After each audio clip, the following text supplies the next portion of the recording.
그럼 두 번째 주도 섹터 바로 열어보도록 하겠습니다. 오늘 두 번째 주도 섹터 열어주시죠.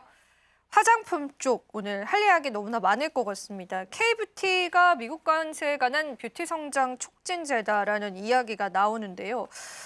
일단은 저희가 화장품주들 최근에 굉장히 좋습니다. 그 이유들 먼저 좀 풀어볼 수 있을까요? 일단 사실 관세라는 게 화장품도 피할 수는 없거든요. 그럼에도 불구하고 일단 관세에 대한 부분들이 우려감이 지금 남아 있음에도 불구하고 전반적으로 지금 이제 선크림 쪽이죠. K 선크림 쪽에 대한 부분들의 지금 사재기 현상들이 계속해서 미국 쪽에서 나타나고 있다고 합니다. 그러니까 결국에 어떻게 보면은 미국 소비자들 대상으로 지금 소비 심리가 둔화가 되는 게 아니라 오히려 촉진을 시키고 있다는 거죠. 화장품 쪽에 대한 부분들. 이게 이제 선크림 쪽에 대한 부분들 독단적으로 좀 그럴 수밖에 없는 부분들이 미국 선크림 같은 경우는 의약품으로 좀 지정이 되어 있습니다. 의약품으로 좀 지정이 되어 있다 보니까 상대적으로 이제 우리 국내 선크림 같은 경우 바르면은 조금 더 가볍고 뭔가 다른 화장과도 좀 많은 조화 이런 교합도 굉장히 좀 좋은 상황인데 미국 같은 경우 좀 끈적이는 그런 성분들이 좀 많이 들어가 있는 것 같더라고요. 의약품으로 지정이 돼 있다 보니까. 그러다 보니까 뭔가 좀 발라도 덧바르는 그런 느낌들도 좀 많이 받다 보니 올해 좀 K 선크림에 대한 수요가 지금 굉장히 많이 증가를 해주고 있다고 합니다. 그래서 지금 미국 소비자들 중심으로 해가지고 뭐 이제 인터뷰했던 내용들도 있는데 뭐 1년치 혹은 뭐 2년치 이상까지도 지금 선크림을 먼저 사재기로 지금 확보를 해두고 있다라는 이야기들도 계속해서 나와준다라는 것은 일단 화장품에 대한 부분들의 전반적인 성장 모멘텀이 불러일으킬 가능성이 좀 높다고 보고 있는 상황이고요. 제가 이제 앞전에도 말씀드렸지만 결국에 이제 관세 부과에 따라 가지고 기업들의 실적 분명히 타격은 있을 겁니다.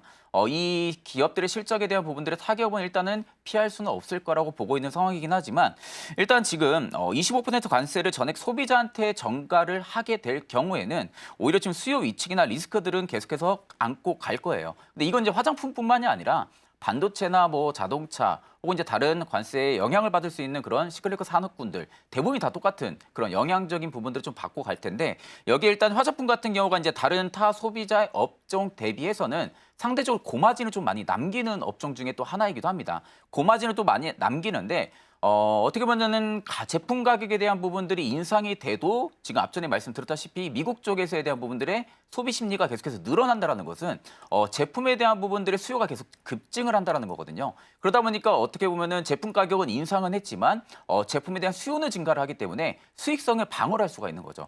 그러니까 어떻게 보면 관세에 대한 부분들의 리스크를 계속해서 안고 가는 섹터 중에 하나이기도 하지만 다른 기업들, 다른 업종 섹터에 있는 기업들 대비해서는 수익성에 대한 방어가 현저히 좀 유리하다고 좀 볼 수가 있는 부분들입니다.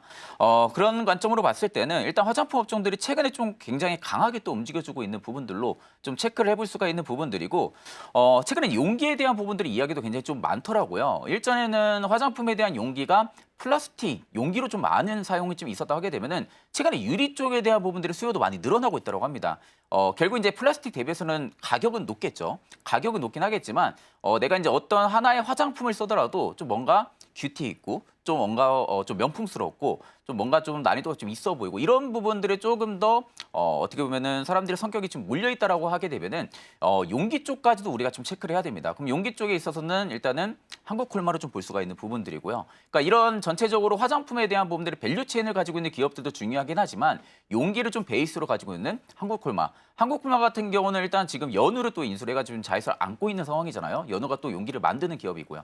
그렇기 때문에 한국콜마가 그 반사 수혜를 충분하게 받을 수 있다라고 좀 볼 수가 있는 부분들이고요.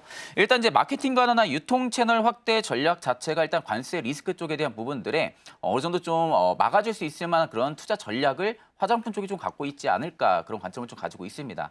그렇기 때문에 전반적으로 화장품 쪽에 대한 부분들의 수출 비중이 줄어들지 않는다라고 하게 되면은 다른 섹터들 대비해서 화장품이 상대적으로 수익성 방어가 좀 더 좋다라는 관점으로 좀 체크를 하시면 되실 것 같습니다.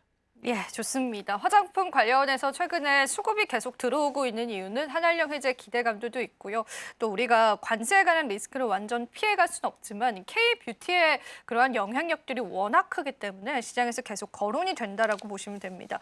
오늘 같은 경우에는 이제 방중에 관한 이야기가 시장에 돌려오면서요. 정책 테마주로서의 약간의 그런 색깔도 입혀진 게 확인이 되고 오늘 시장에서 화장품주들의 주인공이다라고 한다면 인그룹 잉그로드랩인 것 같습니다. 그래서 지금 굉장히 큰 상승을 이제 나타내주고 있는데 전략들 좀 잡아본다면 우리가 다른 종목군들 좀 바라보는 게 좋을까요? 아니면 이제 대장주로 거론되고 있는 그런 기업들을 계속 공략해보는 게 좋을까요? 사실 이제 저도 이제 잉그로드랩 뭐 주가도 보고 대부분 다 지금 뭐 주가를 다 돌려보면은 사실 잉그로드랩도 지금 저가권이나 마찬가지긴 해요.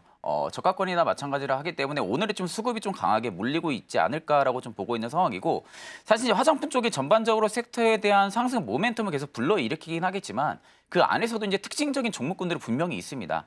어떻게 보면 작년부터 굉장히 잘 나갔던 기업들을 보시면 돼요. VT 같은 경우도 굉장히 잘 나갔던 기업 중에 하나고요. 한국콜마 같은 경우는 지금 캐파 증설에 대한 효과가 아마 올해부터 본격화가 될 겁니다. 그렇기 때문에 한국콜마가 최근에 또 많이 언급을 받고 있는 상황이기도 하고 결국 이제 전반적으로 내가 리스크에 대한 부분들을 안 안고 리스크에 대한 부분들 좀 제한적으로 두고 내가 종목을 본다라고 하게 되면은 유통 채널이 좀 많이 확대가 되는 실리콘투 같은 경우도 굉장히 매력적이라고 보고 있는 상황입니다. 그렇기 때문에 전반적으로 지금은 뭐 지노맨 컴퍼니라든지 SMCG 같은 경우는 상대적 화장품 라인업이 다른 VT라든지 이런 기업들 대비해서 좀 많이 낮거든요. 그럼에도 불구하고 일단 지금 주가가 굉장히 많이 빠져 있었던 부분들이기 때문에 어느 정도 좀 주가에 대한 밸류의 상승이 좀 나와주고 있다라고 좀 볼 수가 있는 부분들이고요. 일단 저는 뭐 VT 개인적으로 굉장히 좀 좋게 보고 있고요. 그리고 두 번째로 한국콜마 좀 개인적으로 좋게 보고 있는 상황입니다.